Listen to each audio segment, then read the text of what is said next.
Abre aí Atos 9, e eu vou fazer um comentário com você antes de ler, e depois nós vamos ler. Irmãos, eu falei na semana passada sobre Atos 9 também, um texto maravilhoso, e eu falei da conversão do apóstolo Paulo, e eu falei, irmão, que Deus está abrindo os nossos olhos, porque Paulo ali, nos textos chamados Saulo,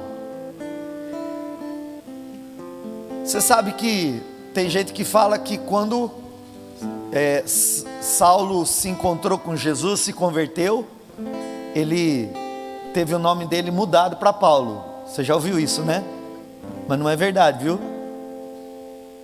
Saulo não virou Paulo, porque o nome Saulo é nome romano, e nome Paulo, nome grego. Se eu não invertia isso. Então Saulo e Paulo é a mesma coisa. Então Deus não mudou o nome dele, já de Pedro mudou. A partir de hoje você não é mais Cefas, você é Pedro. Então, aí sim. Mas Paulo não, é curiosidade bíblica, aqui você vai aprender a Bíblia. Lembra do texto? Ele estava com cartas para prender os cristãos, um judeu, praticante da lei, religioso, porque o judaísmo é uma religião, religioso, cumpridor das regras ali. A Bíblia fala que ele cumpria tudo aquilo que os pais dele ensinaram ele, e ele está indo para Damasco para prender os cristãos, e no caminho que ele vai para Damasco, ele tem uma visão e uma luz muito grande, que ofusca, e ele cai no chão, e uma voz que é ouvida ali dizendo: Saulo, Saulo, por que você me persegue? E ele reconhece que é Deus falando com ele. Ele fala: quem és, Senhor? E aí Jesus fala para ele assim: sou eu, Jesus, que você persegue.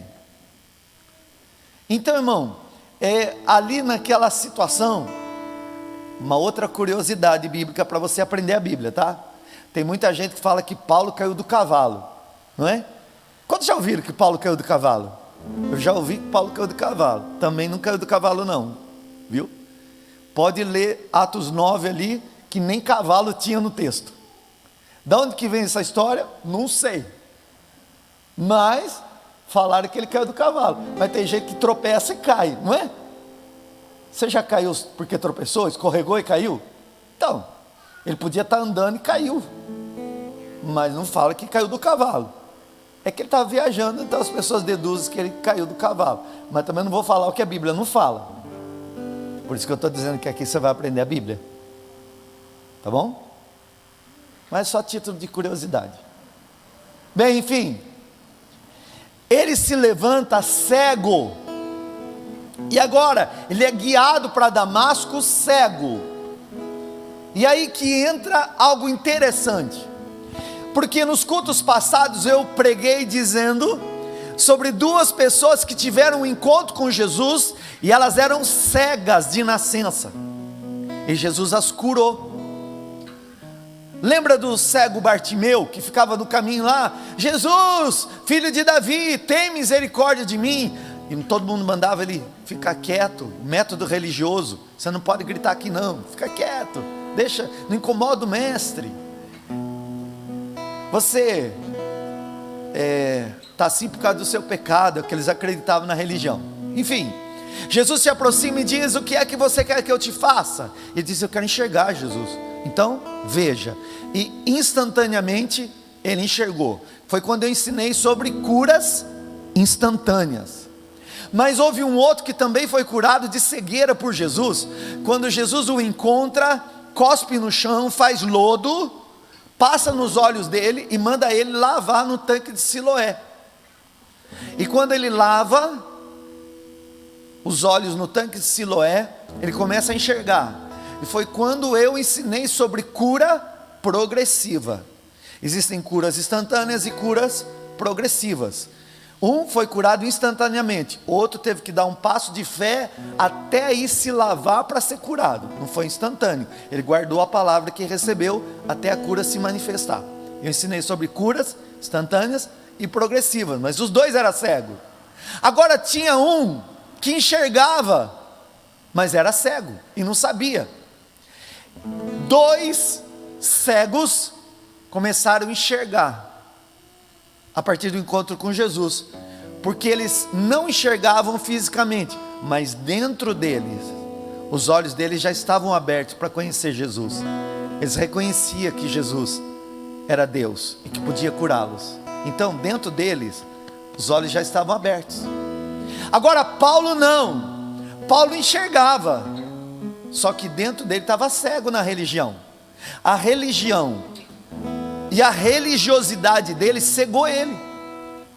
Mas Deus tinha um propósito na vida dele, e tinha que abrir os olhos dele, e para isso ele precisava cegar. Então, falei semana passada, dois ao encontro com Jesus começaram a enxergar, mas um ficou cego. Deus sabe como trabalhar. Deus precisava cegar Paulo para ele voltar a enxergar direito. E aí, irmão, ele fica 3 dias cego. E aí que entra o contexto da mensagem de hoje, de algo interessante que vai acontecer. Vamos lá, Atos capítulo 9, a partir do verso 10. Olha o que diz Atos 9:10. Em Damasco havia um discípulo chamado Ananias. Então Paulo estava indo para Damasco, só que agora já estava cego. Mas lá tinha um discípulo de Jesus Cristo, um crente, um irmão da igreja, e ele chamava Ananias. O Senhor o chamou numa visão, quer dizer, Deus deu uma visão para o irmão Ananias. E o irmão Ananias fala assim: eis-me aqui, Senhor, respondeu ele. E o Senhor lhe disse: vá, Ananias, vá à casa de Judas, na rua chamada direita, e pergunte por um homem de Tarso chamado Saulo. Ele está orando. Interessante que o encontro com Jesus acontece ali na oração, né? Ele está orando e o milagre vai acontecer ali. E olha, irmão, numa visão, ele viu um homem chamado Ananias chegar, impor-lhe as mãos para que voltasse a ver. Olha aqui para mim, ele estava cego, mas agora ele tem uma visão. Olha que interessante. Naturalmente ele ficou cego, mas onde ele começou a enxergar? Dentro dele. Agora era Deus trabalhando o interior dele. No exterior ele estava cego, mas no interior ele passou a enxergar. Então ele teve uma visão dentro dele, ainda cego, teve uma visão dentro dele, que uma pessoa chamada Ananias chegava até ele e ia orar para ele, e ele ia voltar a enxergar. 3 dias sem enxergar esse homem, mas Ananias ia orar, ele ia impor as mãos e ele voltava a ver. Só que Ananias tinha ouvido falar da fama, ou melhor, da má fama do Saulo, porque todo mundo conhecia o Saulo. O Saulo era terrível, o Saulo tinha um passado, o Saulo tinha uma história, o Saulo não era fácil, era ele que mandava matar crente. Ô homem, esse Saulo. E aí entra uma coisa interessante aqui, ó, uma conversa de Ananias com Deus. Respondeu Ananias para Deus: Senhor, eu tenho ouvido muita coisa, quer dizer, muita coisa ruim, viu? Eu tenho ouvido muita coisa. Deus, estou ouvindo falar mal daquela pessoa demais, o Senhor está me mandando até ela. Enfim, eu tenho ouvido muita coisa a respeito desse homem, e de todo o mal que ele tem feito aos teus santos. Aí ele apelou, hein? Aos seus santos em Jerusalém. O Senhor não tem dó dos seus santos, não é? De Jerusalém? Verso 14. ele chegou aqui com autorização dos chefes dos sacerdotes para prender todos os que invocam o teu nome. Aí vem Deus colocar ele no lugar dele. Você não é meu servo, Ananias? Então vai escutar o que eu vou te dizer. Mas o Senhor disse a Ananias: vai, Ananias. Não estava nem pedindo, está mandando, vá. E aí Deus vai revelar o propósito de Deus na vida do Saulo, ou do Paulo. Esse homem é meu instrumento escolhido para levar o meu nome perante os gentios e seus reis, e perante o povo de Israel. Verso 16: mostrarei a ele o quanto deve sofrer pelo meu nome.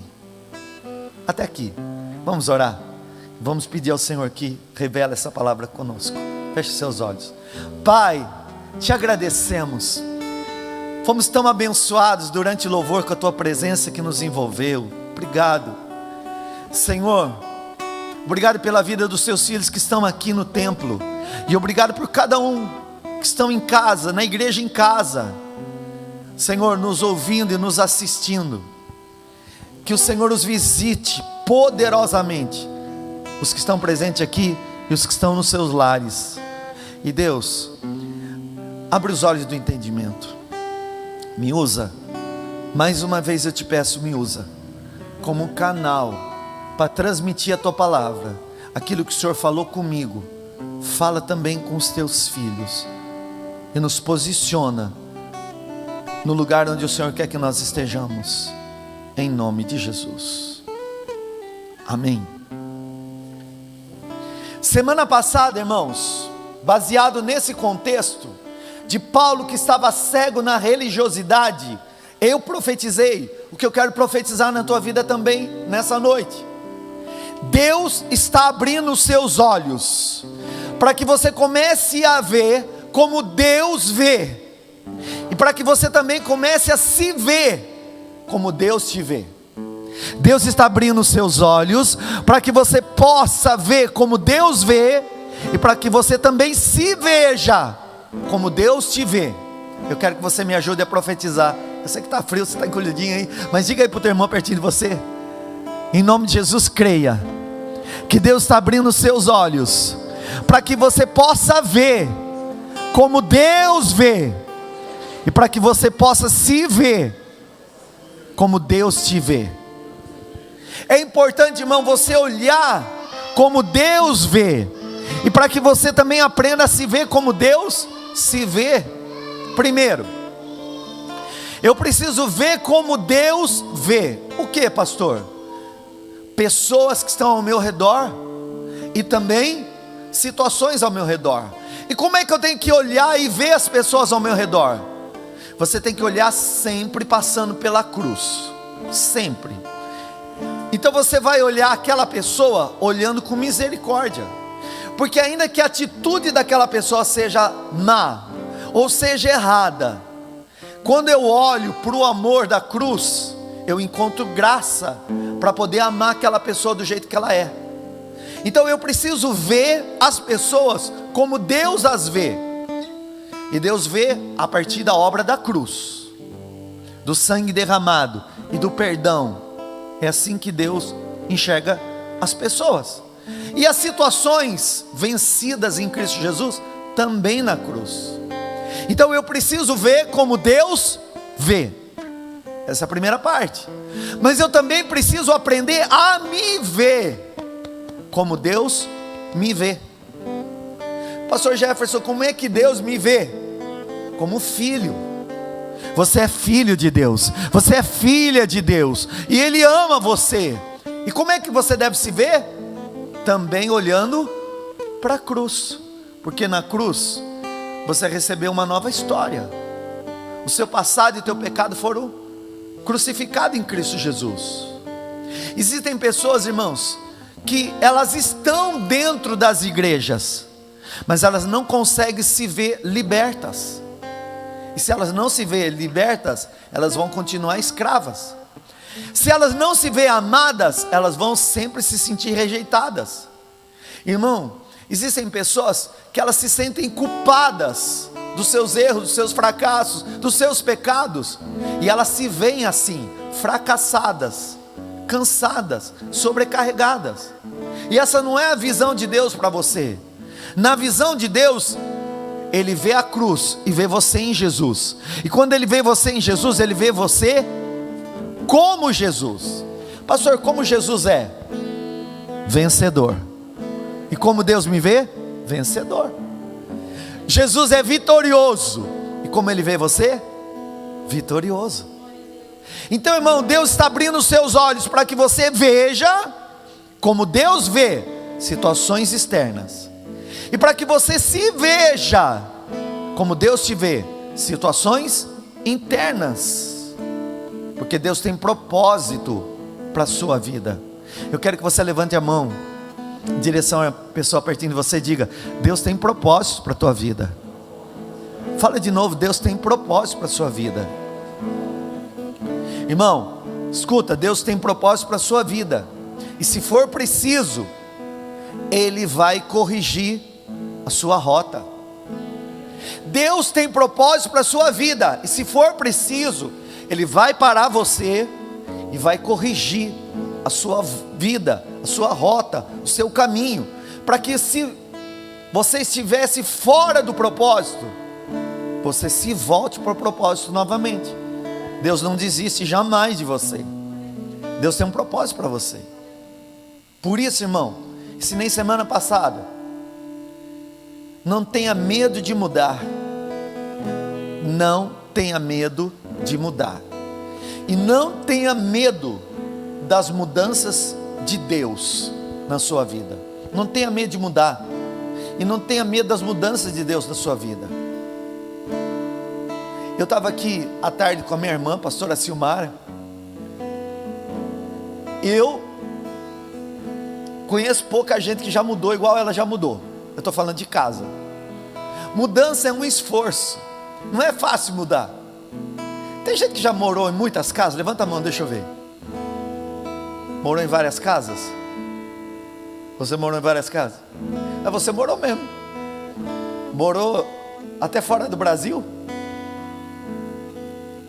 Então é assim, irmão. As pessoas, elas querem a mudança, mas muitas pessoas têm medo de mudar. Eu quero que você conte para o irmão pertinho de você: tem muita gente querendo mudança, só que não quer mudar. As pessoas querem mudança na vida, mas elas não querem mudar. E, irmão, se o Senhor tem um propósito na sua vida, e se for necessário mudar, Ele vai corrigir a sua rota, para que você volte por propósito. Você está entendendo isso? Preguei isso hoje à tarde para os irmãos. Então, irmão, não tenha medo. Deus tinha um propósito na vida do apóstolo Paulo, que até então era Saulo, né? Conhecido como Saulo, tanto faz. Deus tinha um propósito na vida dele, e ele queria agradar a Deus. Pense em alguém que queria agradar a Deus. Ele. E ele era religioso. Dentro da religião, seguidor da lei, da tradição dos pais, chamado até de fariseu, que era assim, religioso xiita mesmo, aquele religioso mesmo, né? Santão mesmo. Irmão, só que ele tentava agradar a Deus obedecendo à vontade de homens, até que os olhos dele se abrem para a revelação de Jesus Cristo. Porque todo encontro com Jesus traz transformação. Todo encontro com Jesus Cristo muda a história de uma vida. Todo encontro com Jesus. E nesse caso, os olhos dele se abrem.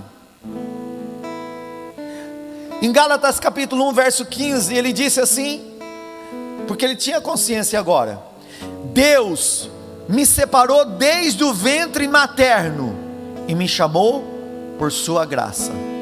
Ele sabia: eu fui chamado desde o ventre da minha mãe. Diga para o irmão pertinho de você: Deus tem um propósito na sua vida desde o ventre da sua mãe. Levanta a tua mão e diga: Deus tem um propósito na sua vida desde o ventre da sua mãe. Quantos creem? Deus tem um propósito para você desde que você estava no ventre da tua mão, da sua mãe. Agora, irmão, Paulo era cumpridor da lei, até que ele descobriu que a lei foi levada em Jesus e que ele teria que viver agora pela graça. E ele vai ter uma experiência com a graça. E ele diz em Efésios capítulo 2 e 8: porque pela graça sois salvos por meio da fé, isso não vem de vós, é dom de Deus. O que é que eu tenho que fazer? Bom, você não pode ter medo de mudar, e não tem medo das mudanças que Deus deixar você viver. Tem muita gente querendo mudança, só não quer mudar. Mas nada muda até que eu decido que vai mudar. Nada muda até que eu mude. Conta para o teu irmão: nada vai mudar até que você mude. É assim. Então eu não só quero mudar, porque fazer uma mudança não é fácil. Ô irmão, eu não sei se você é daquela época lá do tanquinho de cimento. Hoje as lava-roupa lá é de plástico, né? Qualquer um leva no braço aquilo lá.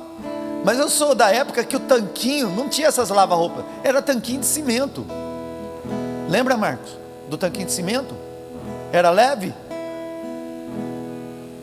Eu não sei quem é, se era a minha irmã Silmara, se era o meu irmão, sei lá o que é, que foi inventar a moda de morar num apartamento, num predinho de escada.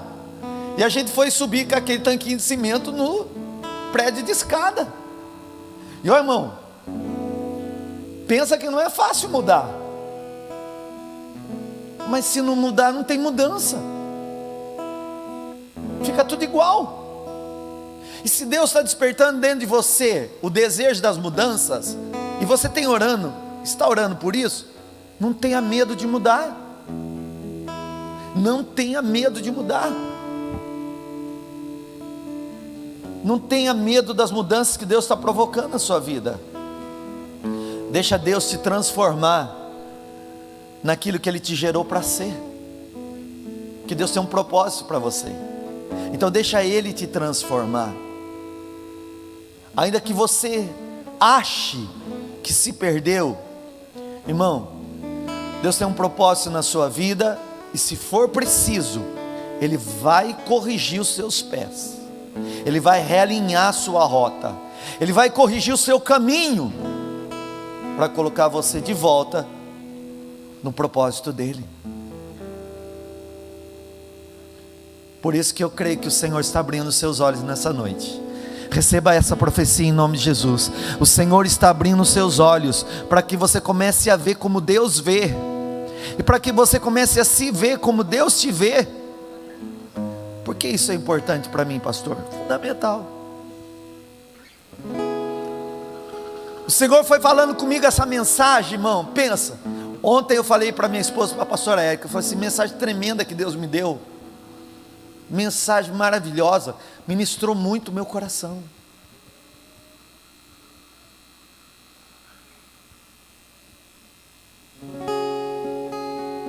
Era Deus falando comigo.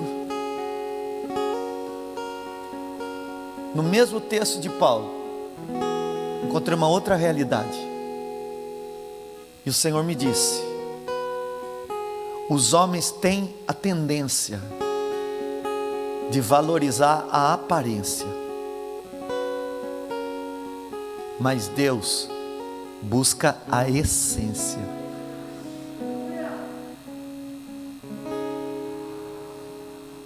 Vou dizer de novo: os homens têm a tendência de valorizar a aparência, só que Deus vê o interior, e Deus busca a essência. Enquanto os homens só enxergam a aparência, o que está por fora, Deus conhece a sua essência, Deus conhece a tua história, Deus sabe quem você é, e mesmo assim não deixa de te amar. Deus conhece tudo sobre você, Ele sabe sobre você, e Ele acredita em você. Por isso, irmão, vou te dar um conselho: Não viva querendo agradar as pessoas. Não viva querendo agradar as pessoas. Viva para agradar a Deus. As pessoas mudam. Aliás, elas mudam até o que elas pensam sobre você. Agora, irmão, Deus continua pensando a mesma coisa ao teu respeito. O que Deus queria para a sua vida, Ele continua querendo. E o que Ele prometeu, se você crer, vai acontecer. Eu quero que você diga para quem está ao teu lado, por favor, diga: as pessoas mudam o que elas pensam sobre você, mas Deus continua pensando a mesma coisa ao teu respeito.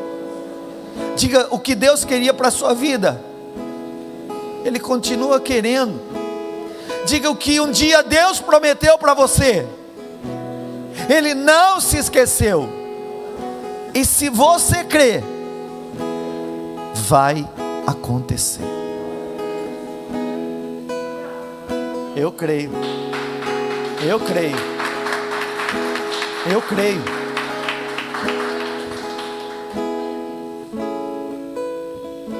O que eu tenho que fazer? Irmão, deixa Deus desconstruir padrões errados na sua vida, na sua mente, padrões religiosos, padrões da religiosidade, porque isso não vai te levar a lugar nenhum. Deixa Deus desconstruir. Escuta que eu vou te dizer, o Espírito do Senhor me mandou falar isso a quem estivesse me ouvindo. Tudo aquilo que um dia você fez na vida de alguém, mas que foi para agradar a Deus,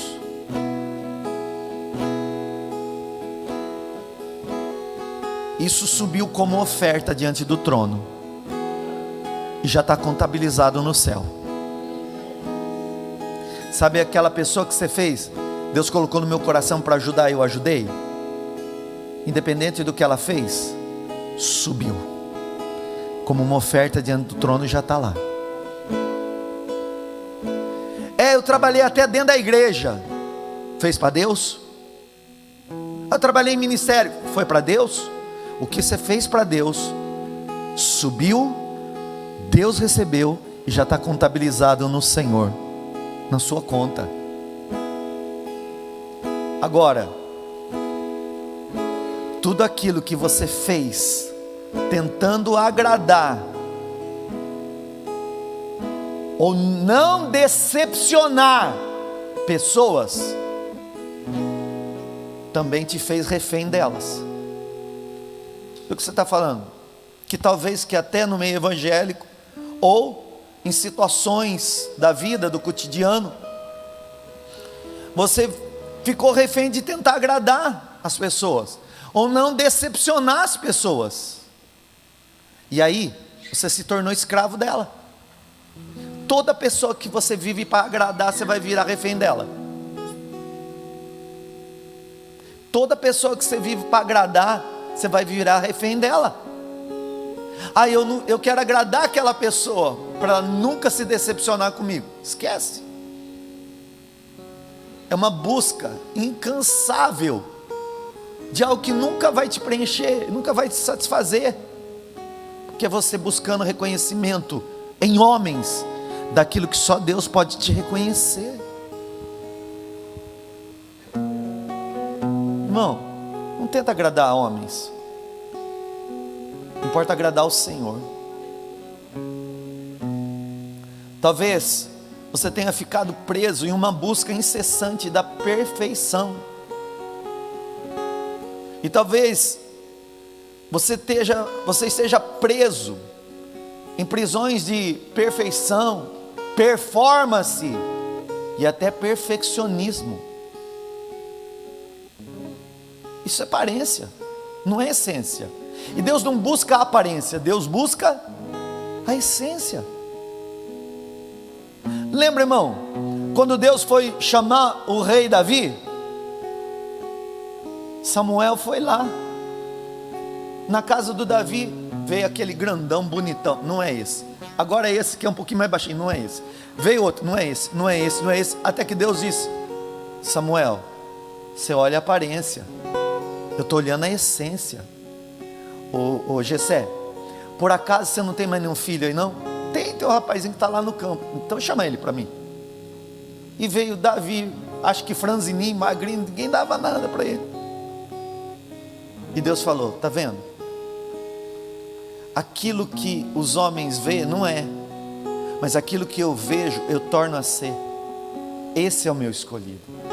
Você é o escolhido de Deus. Deus tem um propósito para a sua vida, e Deus está abrindo os seus olhos para que você comece a ver como Deus vê, e você comece a se ver como Deus também te vê. Irmão, sai dessa busca de ser perfeito. Perfeito é só o Senhor. Pode contar para o irmão pertinho de você: perfeito é só Deus. Fala para a pessoa do outro lado: perfeito é só Deus. Hoje Deus está libertando você dessa prisão da perfeição, da prisão da performance, do perfeccionismo, que leva você só a agradar homens. E aí, irmão, se você ficar tentando agradar o homem, dizendo: o que vão pensar de mim? Você vai ficar refém dele, do homem.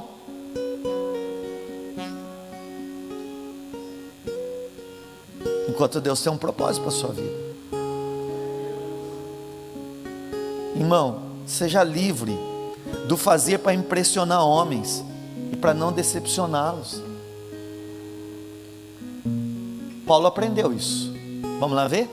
Então você fala assim: não, que pastor, você está falando, não está na Bíblia. Totalmente bíblico. Vamos lá, abra sua Bíblia aí, Gálatas 1:10.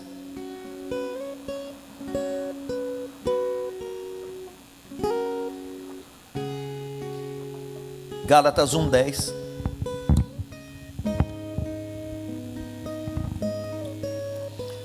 Eu falei ontem para a pastora Érica, falei hoje para a pastora Silmara: estou evitando de ler livros, que Deus tem me dado tanta coisa nova. Estou evitando. Não é que eu não tenho livro, tem livro lá para ler, mas o Senhor tem me dado tanta coisa nova, que eu tenho dito: eu vou ficar por aqui. Vai me guiando, Espírito Santo.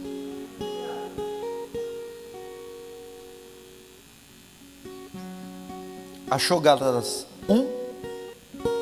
Olha que Paulo que aprendeu que ele não podia ficar tentando agradar homens, nem decepcioná-los, senão ele ia ficar refém desses homens. E que ele decidiu que não ia ficar nessa busca da perfeição e da performance, tentando impressionar os homens ou decepcioná-los. Ele diz em Gálatas 1:10: acaso busco eu agora a aprovação dos homens ou a de Deus? O que é que eu estou buscando? Ser aprovado por homens ou por Deus? Ou estou tentando agradar os homens? Se eu ainda estivesse procurando agradar homens, não seria servo de Cristo. Irmão,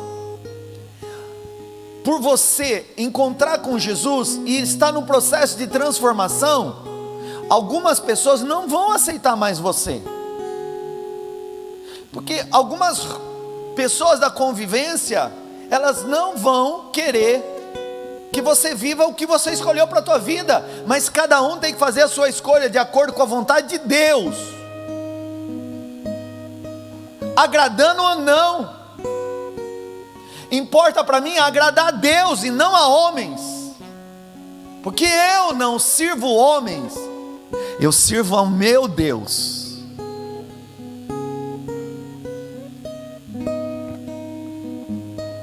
Pastor, mas nessas mudanças há pessoas aí que podem me julgar. Irmão, deixa eu te dizer, quem te conhece de fato, quem conhece você por dentro, te ama e te respeita. Mas quem que é essa pessoa? Deus, que sempre vai te amar e te respeitar, não vai te julgar, vai te amar e te respeitar. Deus sempre vai te amar e te respeitar. Agora, irmão, pessoas podem te condenar. Deixa eu abrir seus olhos aqui. Quantos querem ter os olhos abertos pelo Senhor? A palavra é uma lâmpada, ela traz luz. Escuta.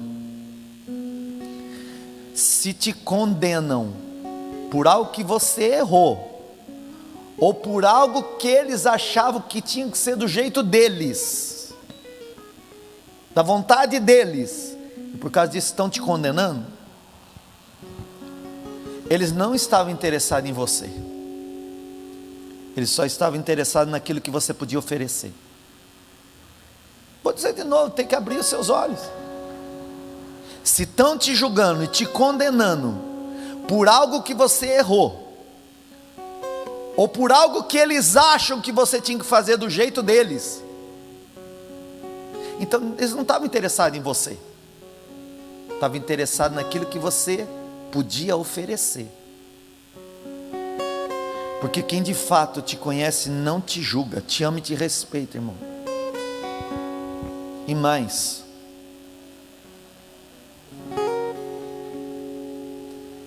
não busca o que você pode oferecer,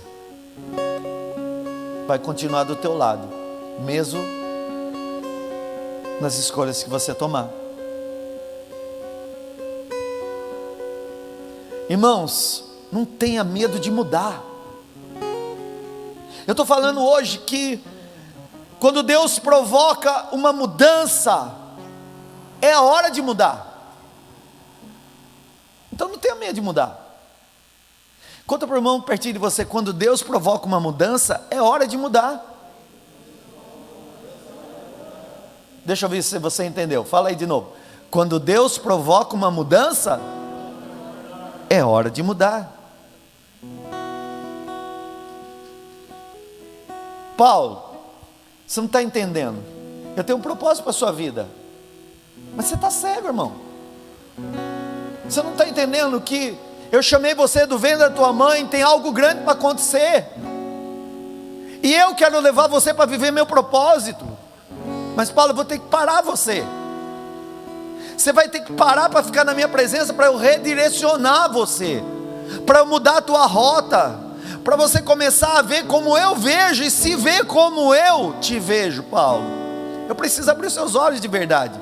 Você achava que você era muito bom, muito certo, julgando as pessoas, mas agora você vai de fato aprender a enxergar a partir de mim. Irmãos, abra mão do domínio das pessoas que só querem te manipular. Seja livre para viver o propósito de Deus. Pessoas que te amam de verdade vão te corrigir, mas não vão te abandonar.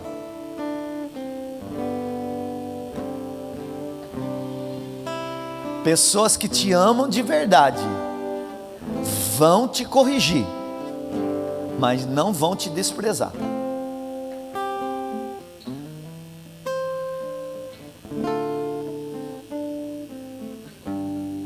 Deus está falando com alguém, hein? Além de mim?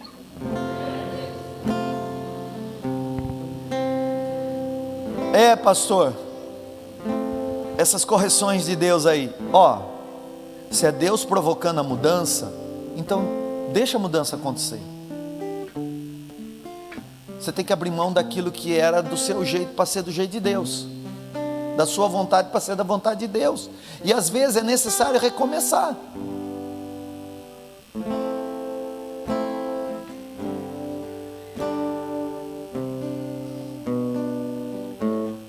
Eu conversei com uma pessoa,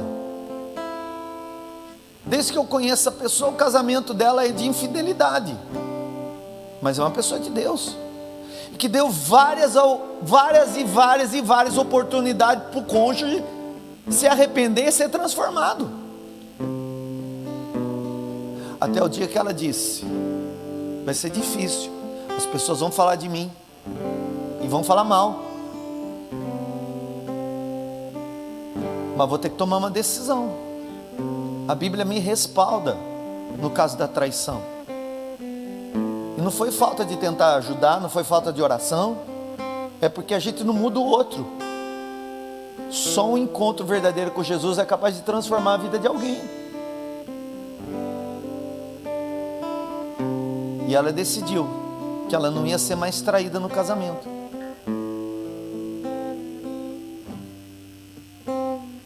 Separou.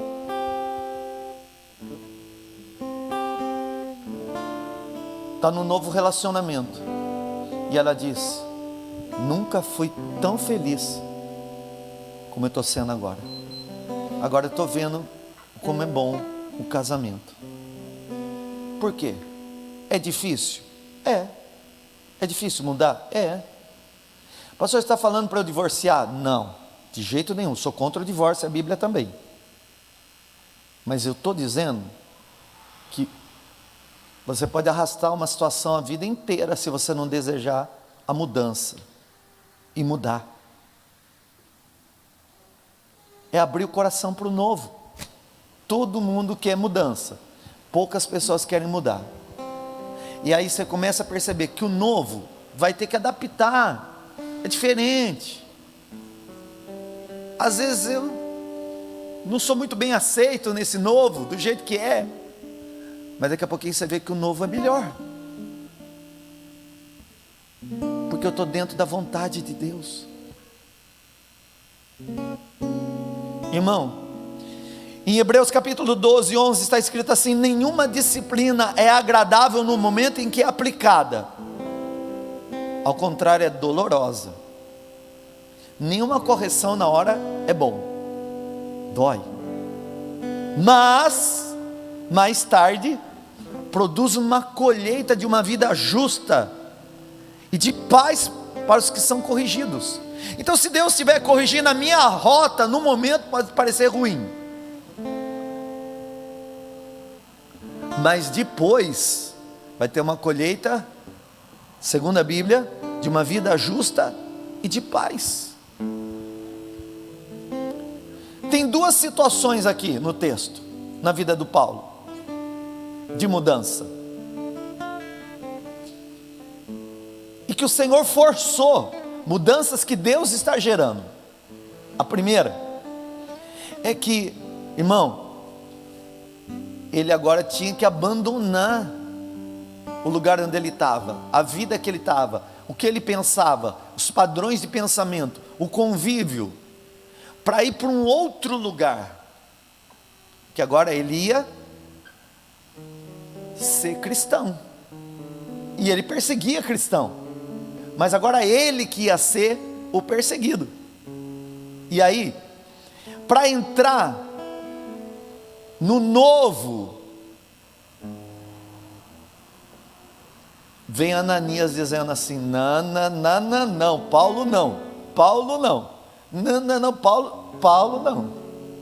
Então você está entendendo, irmão? Onde você está me levando, pastor? Sabe, irmão, esse lugar de mudança gera um desconforto, gera às vezes na gente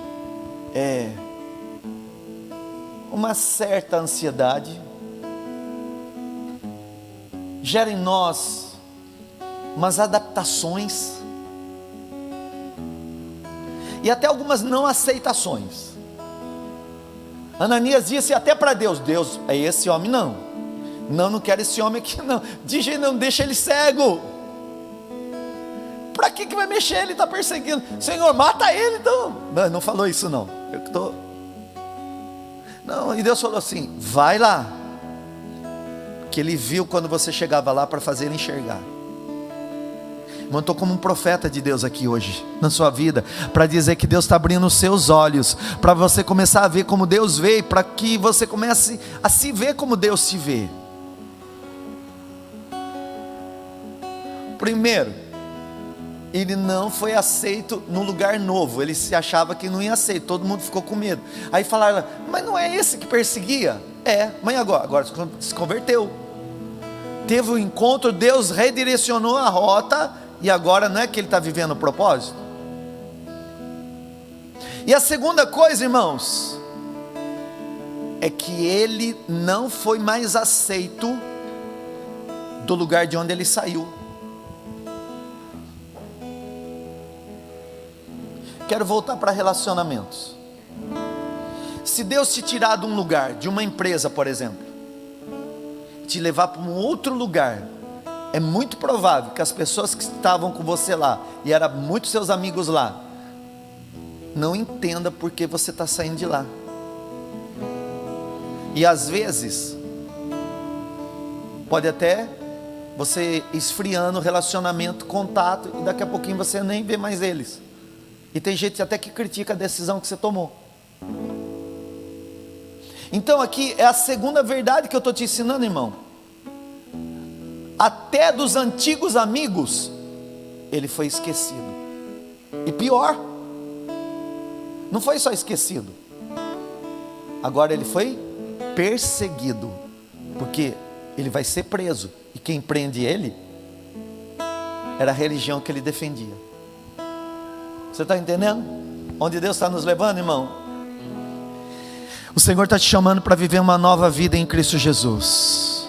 Esse novo tempo é o Senhor que está gerando, e é no encontro com Jesus que Ele nos leva a viver essa novidade. O Senhor acredita em você, Deus acredita em você, Deus acredita em você e no propósito que Ele tem para a sua vida. Então continua. Estenda a tua mão para quem está pertinho de você e diga: Deus acredita em você e no propósito que Ele tem para a tua vida. Olha bem nos olhos e diga: continua. Continua, irmão. Continua. Você é amado, você é perdoado, você é salvo em Cristo Jesus. E essas cegueiras espirituais impostas pela religião, pela religiosidade e pelos fundamentos de homens têm que cair por terra. Importa agradar a Deus e não a homens.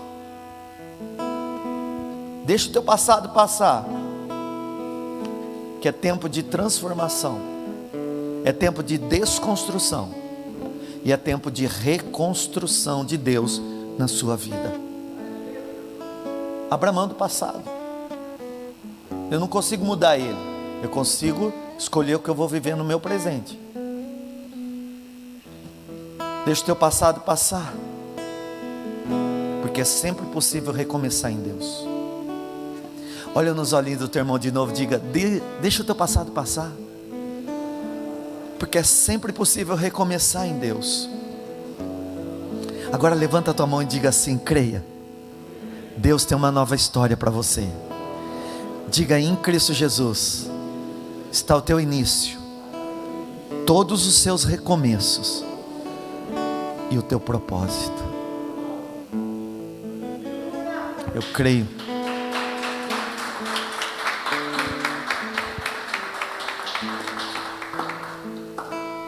Irmão, quando Deus provoca a mudança, o que eu te ensinei? É hora de mudar. Quando Deus provoca a mudança, é hora de mudar. Quando Deus provoca a mudança, vamos falar a verdade. Os irmãos que estão vindo aqui com a gente, às vezes estão vindo visitar, conhecer, né? É diferente. É o mesmo pastor Jefferson, quer dizer, está com a barba mais branca, está com menos cabelo, está aqui num ambiente diferente, mas não perdeu a essência. Pode mudar a aparência, mas Deus preservou a essência. E eu sou a prova de que quando Deus provoca mudança, é a hora de mudar. Você voltaria? Não, sou grato a tudo aquilo que eu vivi, mas não voltaria,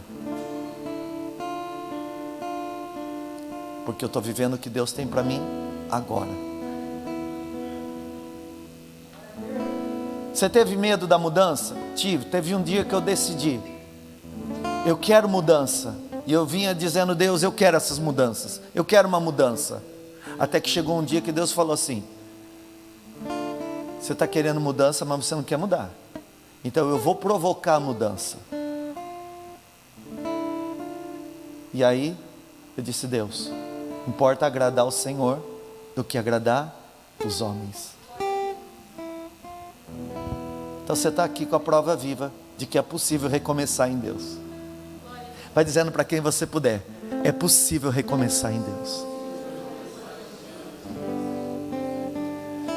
Quero terminar aqui, irmão, com uma última frase para você guardar para o resto da sua vida.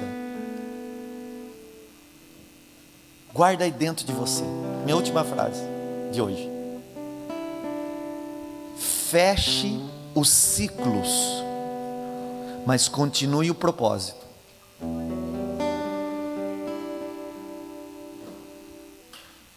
Feche os ciclos, mas continue o propósito. Fala para o irmão pertinho de você, por favor. Feche os ciclos, mas continue o propósito.